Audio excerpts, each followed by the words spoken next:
Well, hello everyone. Thank you for joining us today. Happy Thursday. We are Dark Horse Comics, and I know normally we do these streams on Wednesdays, but we wanted to do something special for you today with lots of special guests because our big release this week is Stranger Things Into the Fire #4 at long last. A little bit of a delay thanks to COVID, but we were able to make it happen before the trade comes out later this month, which will collect all four issues, of course. So, an exciting July for all things Stranger Things. I want to thank all of our guests for joining us this week. We have a lot of exciting creators on the Stranger Things Into the Fire mini series with us. I'm going to go around and have each of you give a little intro. Let us start with Beau Underwood, if you would. What do you do on the Stranger Things comics? I am the inker for Stranger Things Into the Fire, issues 1 to 4. And I had the distinct pleasure of inking over Mr. Ryan Kelly. So, uh, brushes, nibs, you name it. Whatever gets the job done, that's what I use. Awesome. And it looks fantastic. Like the art in this series is gorgeous. So Ryan Kelly, how about can you tell us a little bit about your work on the series? Yeah, it's been great. I've been loving every minute of it. Working on it for 4 issues. At it was great, and yeah, I it's and LeBeau did a great job on inks, and I really appreciate that he used those croquill nibs, real inking. It looked really good, but yeah, I'm really happy with that how it came out. Really satisfied, and I'm really happy to see that it's out and it's coming out the end of the month, so the full collection. So yeah, Yeah. Oh, so exciting. yeah. Uh-oh, got a freeze there. Yeah, just a little bit. Today. It happens. Yeah. Oh, so Kara is out. Should be back in a second. It's a really hear me now? Yep. Yeah, you're back. Okay. Well, next up, I was going to introduce Jody Hauser, and she works on many of our Stranger Things books. Can you tell us a bit about your role in the comics? Yes, I'm the writer for Stranger Things Into the Fire, and I also worked on The Other Side and Six, the two miniseries that came out before it. And Six was actually a direct prequel to Into the Fire. So it was fun to be able to tell the story of those characters across two different series and two different sort of points in time. Yeah, so that miniseries is available now in a full collection as well. We'll talk about that a bit more as we go along. You don't have to read all the previous miniseries, but I think it will be best if you read that one first before diving into the Fire, just to know all the characters. And last but certainly not least, we also have Spencer Cushing joining us. Spencer, what do you do with the Stranger Things comics? Yeah, so I'm the editor of Stranger Things comics for Dark Horse, and brought the various teams together, brought Jody on to do pretty much all of our sort of main Stranger Things comics, and then various teams for each of the different series, including Ryan and LeBeau, which have been great to work with on this series, Into the Fire. So stoked to finally have this last issue out for everybody, and can't wait for everybody to kind of get through the whole thing. It's if you fell in love with some of the characters in season 2 of Stranger Things, especially, I think you will really enjoy both Into the Fire and also the previous one that we were talking about, Stranger Things 6. Yeah, absolutely. Yeah, you get to meet some of the other kids who were at the Hawkins Institute. So, and then you get to see some of the characters you did meet in season 2, who maybe had, a little bit smaller role until they didn't. So anyway, just a couple quick housekeeping notes before we get into the Q&A portion. And with that Q&A, I'd like to just remind everybody who is with us in the chat right now that you can go ahead and ask your questions of the Stranger Things comics team in the chat as we go along, and our moderators will be keeping an eye on those. So we'll work them in as much as we can as we go along. And we'll also be doing a giveaway. You can win a copy of the Stranger Things Into the Fire trade paperback, which collects all four. All you need to do is enter the keyword, and you only need to enter it once, and you'll be entered. So it's hashtag or pound symbol 9, spelled out Nine.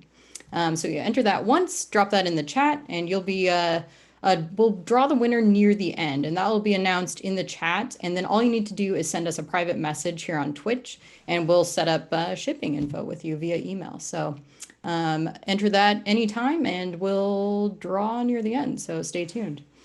That's pretty much it for the housekeeping notes. Again, feel free to drop your questions in the chat. And then I just want to remind folks that so the single issues are available in comic shops as of now. And this trade paperback will be out in a few weeks on July 29th. You can get those at comic shops and bookstores. And I know that things have been a little bit difficult lately in terms of getting to your local comic shop and for them to be open thanks to COVID. So what we'd like to do is encourage you to shop local if you can. Shop safely, and a lot of places are offering online ordering and curbside pickup, even delivery in some cases. You can check out comicshoplocator.com, which is one place to find shops that are near you. Also, indiebound.org will help you find local bookshops near you. And I like to ask the folks who are joining us for these streams if you have any local shops in your area, or just ones you know are doing online orders that you would like to call out. So why don't we start with Beau again, if you have any shops you'd like to call out. Sure. There's Chimera Comics. I know they're accepting online orders right now. They're located in LaGrange, Illinois. And there's also One Stop Comics, and they are located in Oak Park, Illinois. They're processing online orders as well. So please go out and support those shops. They're very good. I'm a long-time customer of both of them. So they could use the help. Awesome, thank you.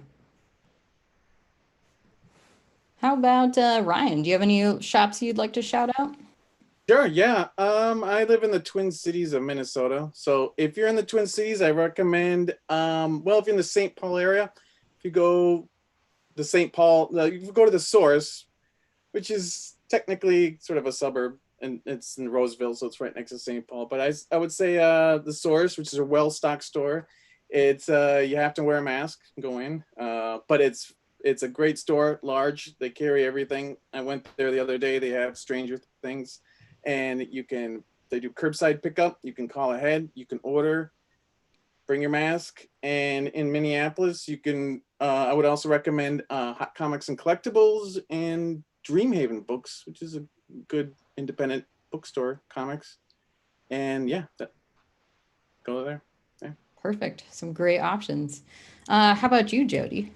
Yeah, well, I always have to shout out House of Secrets in Burbank because they've been my comic shop most of the time I've lived in LA. There's also Collector's Paradise, which has a few different locations. And of course, Golden Apple, who's one of the biggest shops in LA. So there's if you're in LA, there's a lot of options and they're all working to do, safe pickup and everything. So definitely give them a call ahead of time if you're worried about what they might have in stock or how they're handling the in-store stuff, and they should be able to help you. Yeah, that's a great call out. If you have any questions about shop schedule or policies or anything right now, just give them a call. You can usually find all their contact info at comicshoplocator.com or on their own websites, of course. How about you, Spencer? Any call outs? Oh, sure.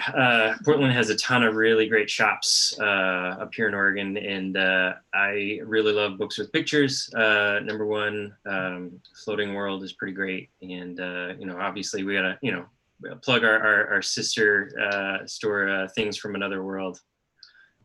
Of course. They have a couple locations, so you might have one that's closer to you than the other, and also a big website where anybody could order from. Yeah. Well, thank you for all those. Like I said, you can check comicshoplocator.com or indiebound.org to help find more spots near you.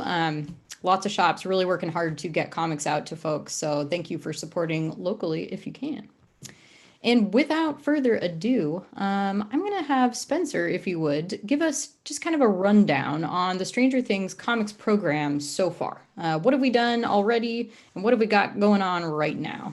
Sure, absolutely. So the first volume that we did was Stranger Things, The Other Side, and that was about Will's journey on the other side, in the Upside Down. kind of focusing on season 1 and what happened to him while everything else was happening with the boys. You see what happens with Will throughout that story. The second volume that Jody did was 6, and that revolves around the Hawkins Laboratory and some of the other subjects in Hawkins Lab under Dr. Brenner, which is sort of a direct prequel into what we get into with Into the Fire, which Jody did. And it's a great sort of left turn for, she created all these characters, Jody did, and sort of built this side story of stuff going on. And it's been really fun to sort of delve into the history of Hawkins Laboratory and everything else that's been going on in the other subjects and what they're sort of capable of. So those 3 volumes are just out now. Obviously the number 4 of Into the Fire is out now, and the trade at the end of the month. Coming up is a 4th volume that Jody wrote about Dustin and his time at the science camp prior to season 3. So beginning of season 3, you see him coming back from that Camp Nowhere. And so kind of got to do a really fun piece about his time there, and kind of a fun 80s horror film sort of tied into a lot of that. It's been great working with Jody. Her coming up with all this stuff has just been so fun. So that's all the main comics series. We also have a sort of young readers middle grade original graphic novel line. Greg Pak is the writer on those, and we have 2 of those. One is The Bully, which is about to come out, I think, in August, and then the one prior to that, which is volume 1 of the series there. The boys sort of dealing, it's called Zombie Boys, dealing with the boys just after sort of Will comes back, and sort of them coming together as a crew to sort of deal with that trauma a little bit and make a little horror film. Super fun stuff, really, really successful there. And then obviously the free comic book day stuff. Last year, Jody wrote free comic book day for us there. And then Greg Pak wrote the free comic book day for this year, which would have come out on free comic book day, but obviously pandemic. So that is coming out, I believe, end of the month as well. Is that right, Kara? Yeah, it's going to be, so that one will be out July 29th, around the same time as the trade, actually, of Into the Fire. So, and we could talk about this in more detail in a bit as well, but there will be, instead of a free comic book day this year, due to COVID, it's going to be spread out over most of the summer. So different comics that are the free comic book day comics will be available on different days, just spread out throughout the summer. So you can go to your local comic shop kind of anytime and pick up what is out so far. But yeah, I'll run through a few more details on that in a little bit. Just so you have them in hand and can prepare, make sure that you get the single issues. New free comic book day one is called Erica's Quest, and that follows season 3 with the Scoops Troop, and something that happens with Erica. She's sort of the lead character there, and we're hoping to do more of the middle grade reader books with Erica and a couple other characters there, which is really fun. And finally, which finally got sort of announced on our side, but it was announced on the D&D live stream, the Stranger Things D&D crossover book, which I'm super excited about. I think people are really going to dig that. Jody Hauser worked on that, obviously, and Jim Zub has teamed up with her to write that. Diego Galindo's doing the art for that, and the covers are just really fun. The art is just killer. It is just this sort of love letter to Dungeons and Dragons via the lens of Stranger Things. So I've been really excited to work with them on that, and there's a lot more to come. We just gotta get through. Stay tuned for more. Yeah, that Stranger Things Dungeons and Dragons crossover is kind of a dream come true, I think, for a lot of us. It combined, like, it brings so many different groups together. So congrats on that effort, by the way, Spencer. That's Dark Horse, IDW, Wizards of the Coast, and Netflix. That's a lot. But I want to focus on Into the Fire today, just because it is the new thing this week and also later this month. So, Jody, if you don't mind, could you give us a kind of the synopsis of this series? And I know we probably want to avoid spoilers from Stranger Things 6, but as best you can, what is kind of the synopsis of Into the Fire? Okay, so Into the Fire, without spoiling Stranger Things 6, there's a couple characters in 6 who do escape, named Ricky and Marcy. Ricky was number 3, and Marcy was either referred to as 9.5 or Control. She was one of 2 twins, and she didn't have powers while her sister did. So she was sort of the control in the experiments with her sister. So the 2 of them get out, and this takes place pretty much concurrent with season 2, which is why we get to meet some characters from season 2. But they've sort of been out for a while now, and Marcy is just wanting to be a kid. She's about 13 now. She just sort of wants to live a normal life. Ricky, who's older and has sort of become her big brother figure, is trying to take care of her and also trying to find other kids from the program who also might have gotten out, and is a little bit more almost revenge bent. He isn't the one who wants to let go of the past while she is, so there's definitely some conflict there.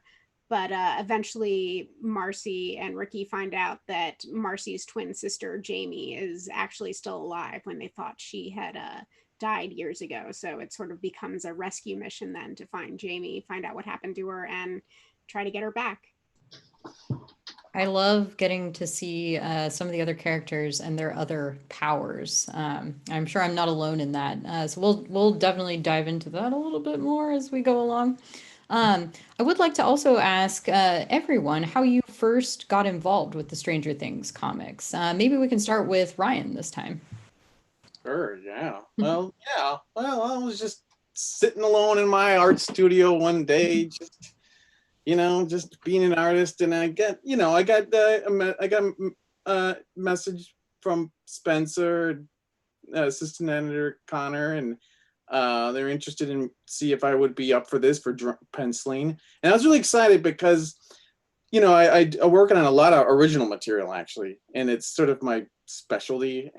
But every once in a while I get jobs like this where I get to work on licensed properties or something like that, and so I thought it'd be a good time to do something like that because I like to switch it up, and I like the challenge.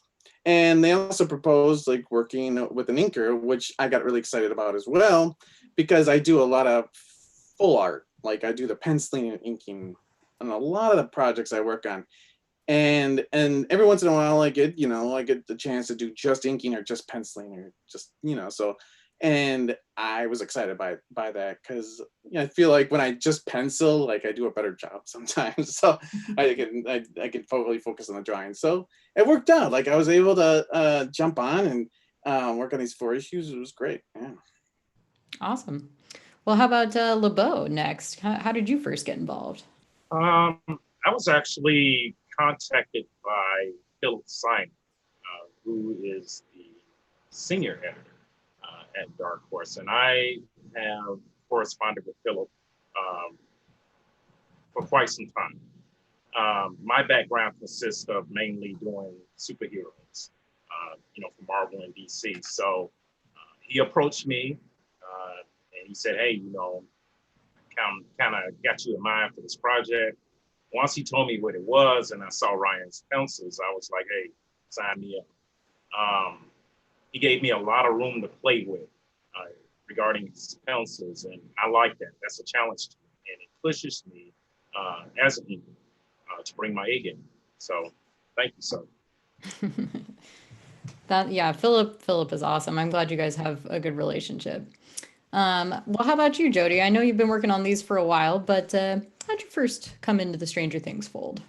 Well, I'd actually worked on a Halo issue with Spencer before Stranger Things, so I did have some experience working on licensed books with him. I will say Stranger Things is something I am more familiar with than I am with Halo, so it was fun to jump on a project that is something that I've been a fan of since before I was working on it. But yeah, when he reached out to me and was like, "Hey, would you maybe be interested in Stranger Things?" I was like, "Yes." So I was a pretty easy sell on that, I think. Yeah, we get asked frequently, are these Stranger Things comics canon? And I think we can all pretty resoundingly say yes. They're very carefully planned with Netflix approval the whole way through, which Jody is amazing at. And I know you work on a lot of licensed comics, so you're definitely a pro. Yeah. Spencer, how did this project kind of first come to you? Do you mind talking about that background? I mean, the whole IP came through Dark Horse. We have a relationship with Netflix and previously, and our licensing VP Nick McWhorter had brought it to our editor-in-chief Dave Marshall, and they knew that I was a super fan of the show. I mean, from the moment the show appeared on Netflix, I started watching it and started posting on social media about it. So they all kind of knew I was, this hit all of my nostalgia notes pretty hard.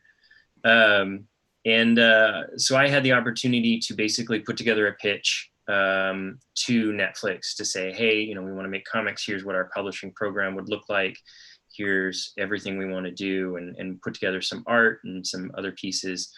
And, you know, just really got to go at it to try and put this thing together and pitch to them. And I think Dark Horse has a really good sense of how to really present to, you know, companies and licensors what comics can look like for their IP if they've never done them before, and even if they have, I think we've got a really good leg up on, you know, years, decades of history of really doing good stuff with licenses. You know, Star Wars, Aliens vs Predator, Buffy, etc., etc.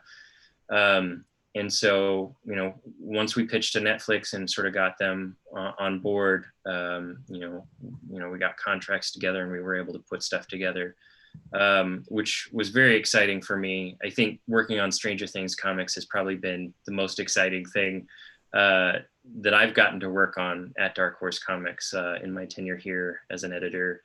You know, I've loved everything I've worked on and gotten a chance to tell stories in a lot of different spaces, but something about Stranger Things just hits all my nostalgia notes, as Jody can probably attest, with stuff that she's worked on and stuff with the Stranger Things D&D stuff that she's also worked on. She sees that, like, all those pieces that they're writing, I'm like, man, you guys are you just keep hitting it. So it's been good. Yeah, it's really exciting that we get to do so many stories in the Stranger Things universe. As Spencer mentioned, you know, all the things that we've done thus far, we have coming up soon, and also things that we'll be excited to tell you about in the future too. So stay tuned for more. Well, I want to also ask you guys a little bit more about your process working on these. I know a lot of folks, it's really awesome to have both like a penciler and an inker on today, for example, because we don't often get to hear from the individuals who work on those kind of specific things. So Ryan, maybe you can start by telling us kind of what your process is like. You know, how do you begin? Sure. Well, yeah, I begin with I got Jody's scripts, and Jody's scripts are great. They read really well. They were concise, to the point, just the right amount of detail needed to, like, arrange these panels, set the scenes, you know, also visual cues as far as you know, mood and like what how the characters are like thinking and sort of where they're coming from emotionally. So all of that really helped. So basically, you know, I take this script, and in the case with Stranger Things, I did breakdowns, and I submitted those breakdowns just so Spencer can have them. He can see what the whole book is going to look like. He can pass those on to Netflix too, so they can see what they're getting. And usually when I do breakdowns, I just do them really quick, like just they're little, like, they're called thumbnails because they're just like little postage stamps, and I usually just scribble them, and that's all I need to do for me to go to like layouts or pencils. But I made them tight enough so they're legible, and I pass those on. And once those got approved, they look good, then I go to pencils. Now, in the case, you know, I'm doing really nice, really refined pencils. I want to make them as detailed and refined as possible so LeBeau can handle them. So what I usually do is I would do like a quick layout, either on tissue paper or regular paper, and just to get all the structure in, just to get all the design, the forms, all the formal decisions and shapes. And then I put that underneath a piece of comic paper on a light box. And then I just go to work. I just start penciling the pencil page that I'm going to hand off to the inker. So the rough is like, I usually have roughs. My roughs are like pretty rough. They're like this is one of the pages. I think we've seen this pretty good.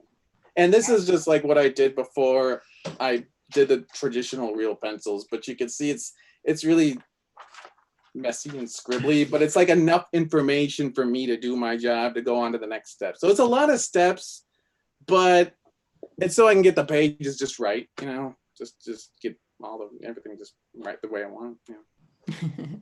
And when you're able to focus on just doing the pencils, does that help you kind of pay more attention to that detail, spend more time on it? Oh, totally.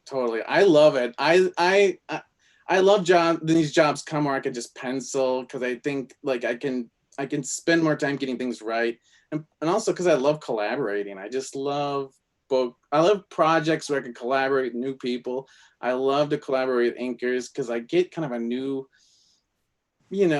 perspective on my own work. I see my work in a different way because every inker like handles the pencils a little bit differently, but which is fine with me. Like I like that kind of like, I like the inkers to have that sort of autonomy to interpret a little bit, but also accuracy. It's kind of a balance, but it worked out really good because I love collaborating. Yeah.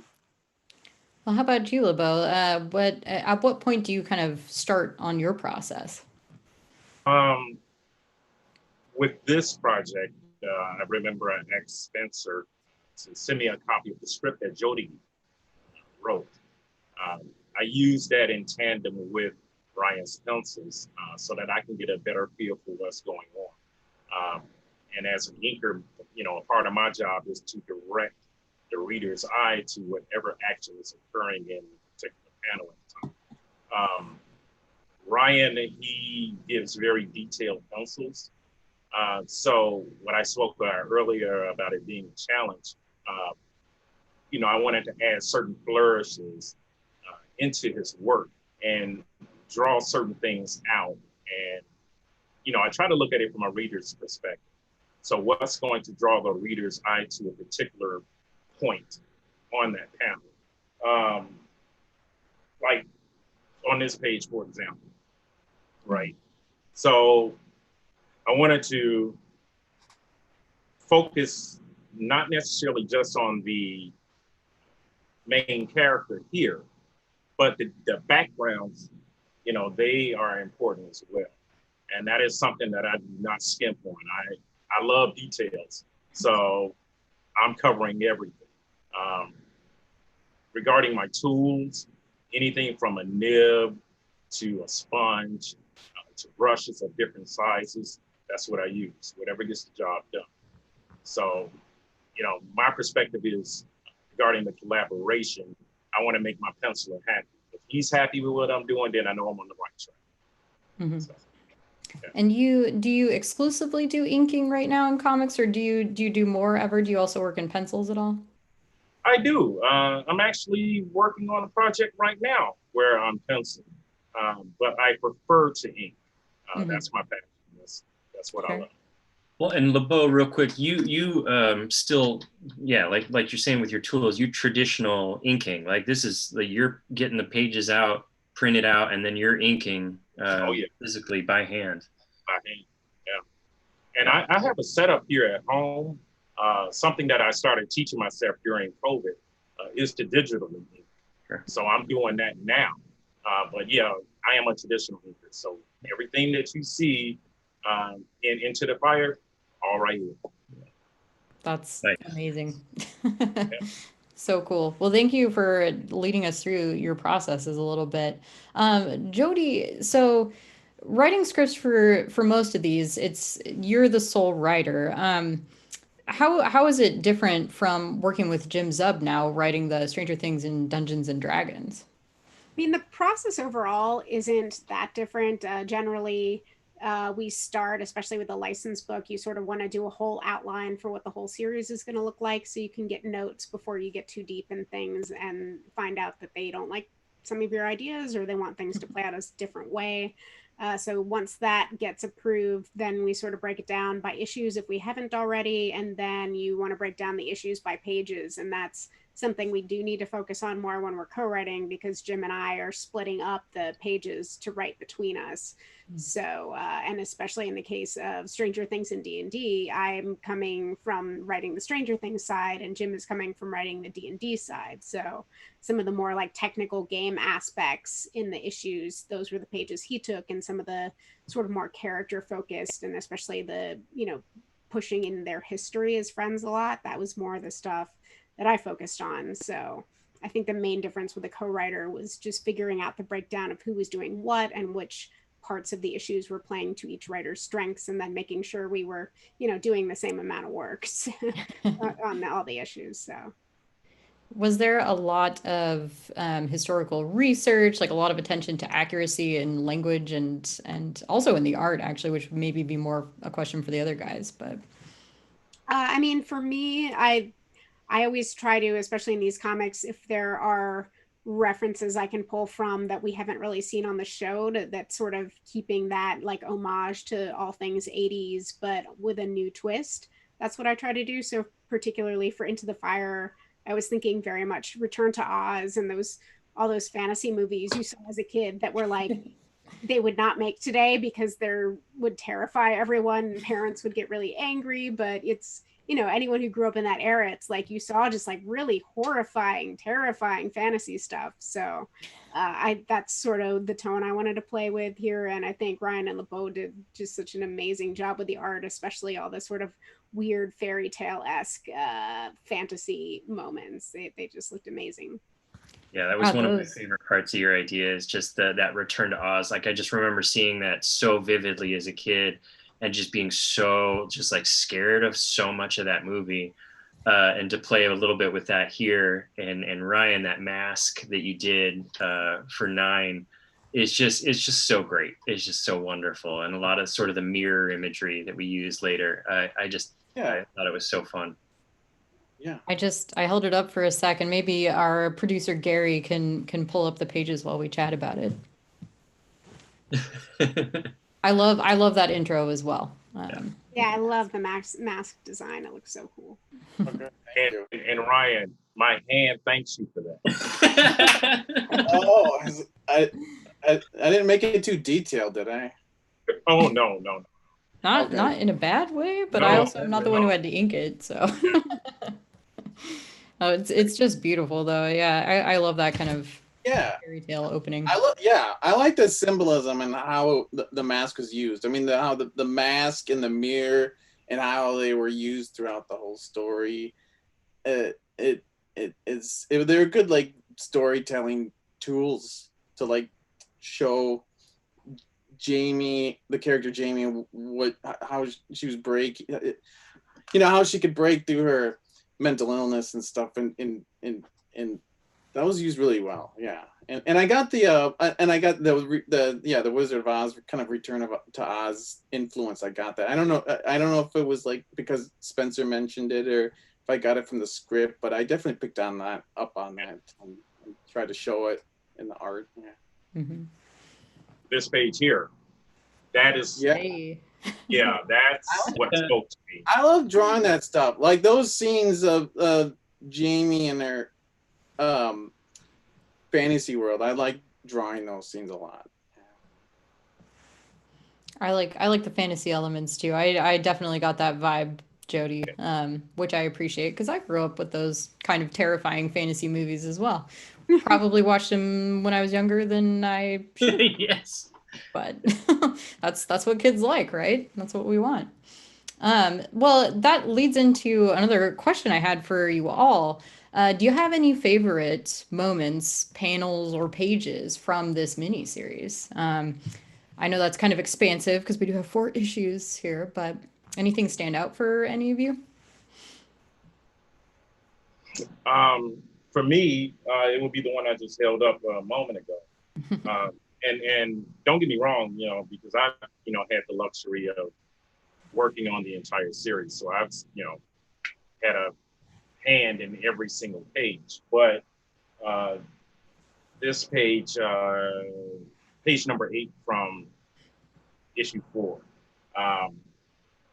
just the ferocity of her, right here. Let me put it up so everybody can see it. I love, with the detail that Ryan indicated with her flames. There was so much going on in that scene. I love being able to just bring power to that, and there's a lot of pages throughout the whole series that I love, but that one in particular for me, yeah, that's the top. That is a very good scene. I also like that. You can feel the power, and like you're saying, you spent time inking that background. It really gives it a sense of depth. Yeah. Right. Any other favorite highlights? Jody, any favorite lines of dialogue that you wrote? I don't know if I have any specific favorites, but just sort of writing all the fairy tale narration was really, really fun, and I love to see how it connected with the fantasy art. And I also just honestly loved writing the relationship with Ricky and Marcy, because it's such a weird, like, they're not really siblings, but circumstances have sort of forced them into being a family. So it's maybe not even like the family you choose, but it's like the family that they're choosing to keep together. So I think that whole, honestly, the very ending of 4, which I don't want to spoil, was probably my favorite. Oh yeah, because it's that was really good. Yeah, dark. yeah. It is dark. dark. What? Oh yeah. Really dark. Mostly thus far in the chat, I should mention that you're getting a lot of Jody massive. Oh yes, my friend Eric Campbell has those as notes on his Twitch channel, because it's a whole thing going back to the Geek and Sundry days. So Nice. yes, Jody, massive. It hasn't come up yet until I did it. Sorry. I was going to say that moment, some of the moments between Ricky and Marcy are some of my favorites, just in general, because I love those quiet, not really sort of plot moments, but character moments between those two characters when they go to have a milkshake together.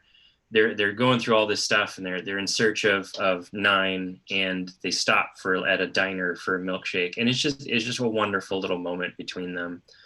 And then I really love 8 when they go to see 8, and 8 sort of relays her experience with 9 in Hawkins' lab, and it's this mix of what the sort of illusions that 8 creates for 9, and then a mix of just sort of the history of Hawkins' lab and what she was forced to do for Dr. Brenner. I love those moments. It's just a nice back and forth transition between the two. And like Jody's storytelling there is just so spot on and so wonderful and so tense. And then, what Ryan and LeBeau bring to those back and forths between the fantasy world and the real world are just so wonderful and so creepy. I love it. I think you can kind of see those elements again represented throughout all the different covers for the series. I really like that we have all those variants. Each issue for this miniseries had the main cover and then 2 variants. Right. And Spencer, can you tell us a bit more about them? Because like I said, I think they each give you kind of a different peek into whether the fantasy fairy tale side or the reality side. Sure, absolutely. So I'm really lucky to get a chance to do a bunch of different covers for the Stranger Things comics.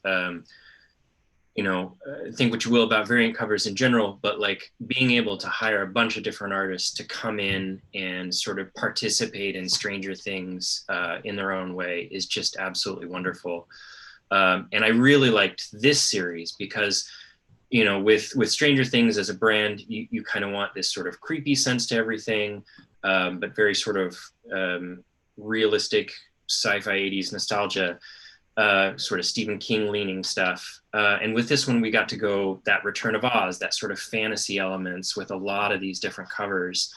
Victor Kalvachev, who is our main cover artist, is absolutely wonderful. And Alexei Bricklet, who was our previous cover artist, sort of introduced me to him directly. I'd been following his work for a long time and wanted to work with him. And so getting this opportunity was great. The detail in his stuff is really wonderful. And then so many of the other artists who get to work on this stuff, on these different covers and variants, has just been great. And I wanted to call out just this last issue, Evan Cagle, who did that sort of 9 in the sort of burning fantastical bed, kind of princess bed. He's an incredible talent who is also working on a project called Dawn Runner. I hate to sort of bring that up, but it's out there, it's coming. Keep an eye out for him, and it's something to look forward to, but he's working on amazing stuff. And then Kelly Mckernan, who I met at Emerald City Comic Con, I believe last year, did a piece for us. I sort of walked by our booth and saw some amazing sort of ethereal work, and thought it would just be perfect for, you know, this sort of fantastical elements. You know, I'm just a big fan of really bringing in cover artists who not necessarily have done a ton of stuff, but give them a chance to work on some stuff like this that really gives a sense of who they are as an artist in this format in comics. And I'm really excited to bring a lot of these different variants to Stranger Things. We also have on the trade paperback. Yes. Our good man, Kyle Lambert. I love that cover, by the way. Yeah, so that's one of our main variants on every first issue of Stranger Things. Kyle Lambert does a variant for us, and Kyle, if you look at it closely, is the artist who does all the key art for Netflix, for all the little logos you see and promo materials you see for each season. Kyle Lambert's the guy behind those, and he just has that wonderful his own style, but there's like influence of Drew Struzan and just a lot of that stuff that sort of fits this whole 80s nostalgia piece. And so I've been so lucky to get a chance to work with him. He's just such a vibrant talent with a lot of these pieces. Really brings life and sort of an iconic connection to the Netflix series for us, which I appreciate. Yeah. And thank you, Kyle, if you're out there, for all of your support of the comics and enthusiasm for the comics. We see you, and it is appreciated. No, he's great. I got to do a signing with him back when 6 was coming out. So I'm really glad we've been able to have him, you know, throughout all the miniseries. Absolutely. We did a glow-in-the-dark variant for one of his covers too, about a year ago. That was pretty fun. I think that was a con exclusive. Yeah. And I know we had it was art on our one of the walls of our booth, which is huge, massive, if you will. And I think I have it on my spinner rack over there, but I'd have to go and spin it to find it. So. Oh yeah. I love that you have a spinner rack. But yeah, so that was pretty exciting. I don't think the wall glowed in the dark because it was at a convention, but I mean, the comic does, so that's cool. Well, I have one more kind of fun question for you all, and then if anybody in the chat has some questions, feel free to drop them in there, and we can try to work them in, and then we'll probably wrap up around 3 p.m. So if you want to enter the giveaway, remember to do that now, and if you haven't already, it's hashtag or #9 NINE. And you can win a copy of the trade paperback, which is coming soon. Later this month, it will be widely available.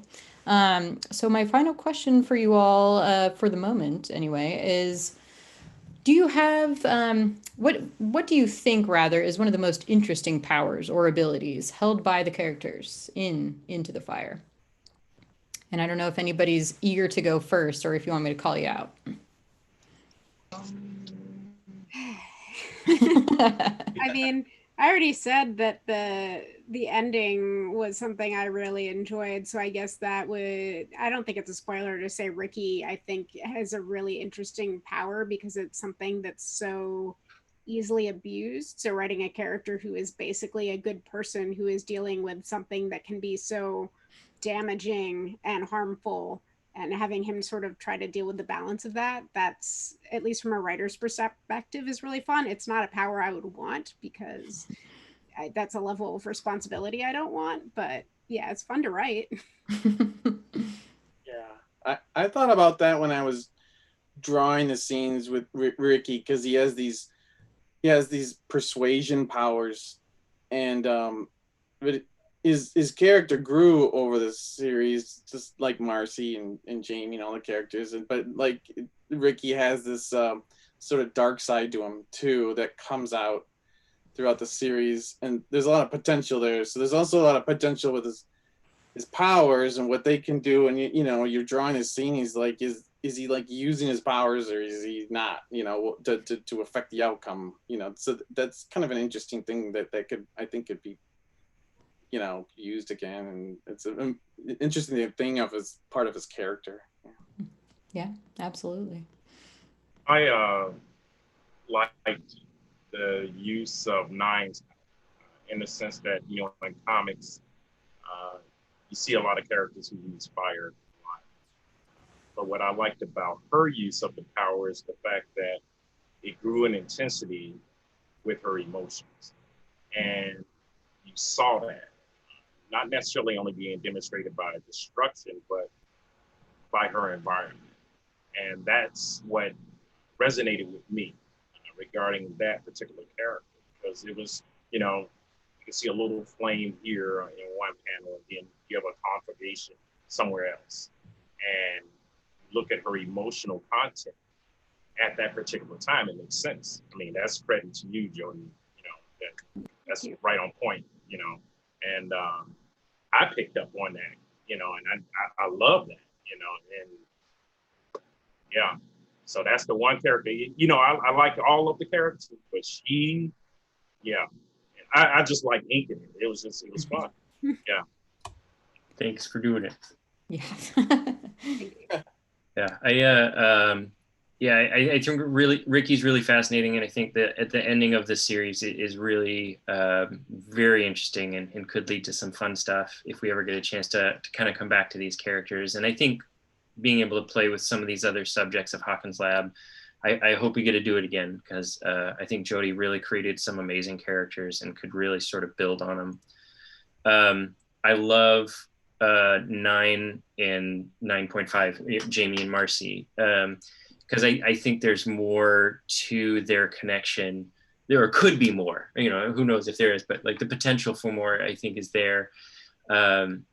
And truthfully, like even 6, from the previous series, I thought it was just such an interesting power, and the way these kids use it when they're taught, when they kind of figure out how to use it, is really interesting to me, because they're always trying to do good, like as these kids, and it's only when sort of Dr. Brennan or sort of these external influences begin to sort of push at them, that it pushes them towards, and I think even Ricky sort of mentions this briefly in Into the Fire, these kids are pushed to do certain things in a way they might not normally, and so it sort of gives a different sense of their character, and what those powers are capable of, and maybe what they might avoid if they could just choose to do what they wanted. But it's been really fun to see Jody sort of take these characters in some really fun directions. Yeah, and one of the main things we tried to do, because obviously based on the history of the show, 11's going to be the most powerful of the kids. So also trying to find fun, cool things for these kids to do with their powers when they aren't necessarily on the same level as 11, but what they can still manage to do. That's a lot of fun to play with. I've always thought that was kind of a fun thing to think about, or like a little aspect to see in other comics too, where there are superpowers, but what can they do that isn't just the main thing? Like, sure, Cyclops can like blast people, but like, could he also open a can? I don't know. Open the can and cook the contents at the same That's time. right. At once. Well, it's force, not heat, so maybe not. But anyway, stop being a nerd. I'm sure if Gail Simone tunes into this, she can debate with us. I was sort of like she will be summoned and yell at us. Forget it. A wild gale appears. Well, that pretty much wraps up the main part of our Into the Fire discussion. We'll draw a winner of the giveaway in a few moments here. So thanks everybody for following along in the chat with us. A couple of things before we wrap up. I want to revisit that Free Comic Book Day issue that Spencer mentioned. First of all, super excited that one of my favorite characters, Erica, will be making a reappearance. And you can't spell America without America. True. Erica.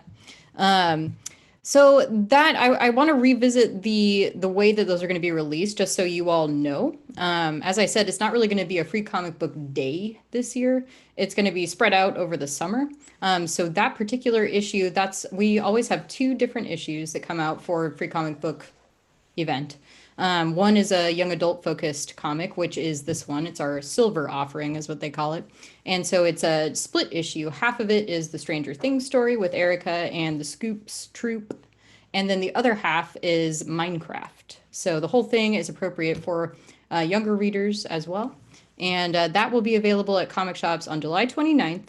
And for as long as supplies last, basically. So starting July 29th, check with your local comic shops to see what they're doing, because with COVID, things are a little difficult. That's why they're spreading it out this year across multiple days.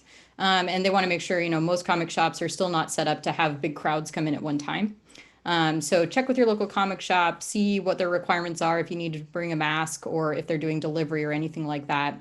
Also bear in mind that comic shops don't necessarily have every single Free Comic Book Day issue, because there are a lot of them. So if you want this one in particular, just call ahead and make sure that they've got it. And again, that's starting July 29th, and then while supplies last, so you may be able to get them if they have extras afterwards. Our Free Comic Book Day, summer, etc. Issues will also be available on Dark Horse Digital the week after they're released, basically. So you'll still be able to get them at Dark Horse Digital and other digital platforms like Comixology about a week after the initial release date. So if you don't have a comic shop near you, that's another way to still get the story. And we'll share more info about that on our social media as it gets closer too. And anything else you want to let people know about that issue, Spencer? The specific Free Comic Book Day? Mm-hmm. I'm trying to think if there's anything. I don't think so. It's great. It's super fun. Greg has done a great job with our young reader stuff, middle grade. And having Erica sort of lead some stories has just been just really, really fun. She's such a great character, and I love having the chance to tell stories with her. Like I said, very excited for more Erica's snappy one-liners and the Scoops Troop as well, actually. So we just drew a winner in the giveaway, and it is X Grave Mistake X. So congrats. You won a copy of Into the Fire, the collected edition, which will be out later this month. So send us a private message here on Twitch, and we'll work out shipping with you and get that sent your way in probably about a week or so, because like I said, it's not out quite yet, but I have an advance here, so lucky you, coming soon. Thank you again, all of our guests, for joining us. Stranger Things Into the Fire, issue number 4 is available this week. Now, you can get it right now. And the trade paperback collection coming out later this month through comic shops and bookstores. So would each of you like to let folks know where they can find you on social media to check out any of your upcoming projects? We can start with Jody this time if you'd like. Sure. I'm on Twitter at Jody_Hauser, and I'm on Instagram at MindEclipse. Perfect. How about you, Ryan? On Twitter, I'm Funrama, Funrama, which is my my creator-owned comic, and you can find me as Funrama on Instagram, Twitter, all they're all everywhere. And Beau, how about you? I throughout social media, I just try to keep it consistent. So You can find me on Facebook as LeBeau Underwood. You can find me on Twitter as LeBeau Underwood, and on Instagram as LeBeau Underwood Inc. And Spencer, anything you want to call out? Are you active on the socials? So sure. Twitter at SS Cushing. And I think that's pretty much the big one that I use. I've kind of stopped using Facebook and a little bit of Instagram, but Twitter's the big one. And then everybody look forward to some coming announcements for some other Stranger Things coming up within the next couple weeks. And this fall is going to have science camp, Stranger Things science camp with Dustin, and then Stranger Things and Dungeons and Dragons coming in November. They both look amazing. I'm super excited, and I think people are going to have a lot of fun sort of having these to wait until Stranger Things season 4. Yes, absolutely. Lots of really exciting Stranger Things to come, as well as all the things that we just talked about. So thank you again for joining us for our discussion of Stranger Things, and have a good rest of your day, whatever time it is for you. And we will sign off. Thank you so much. Bye. Thanks.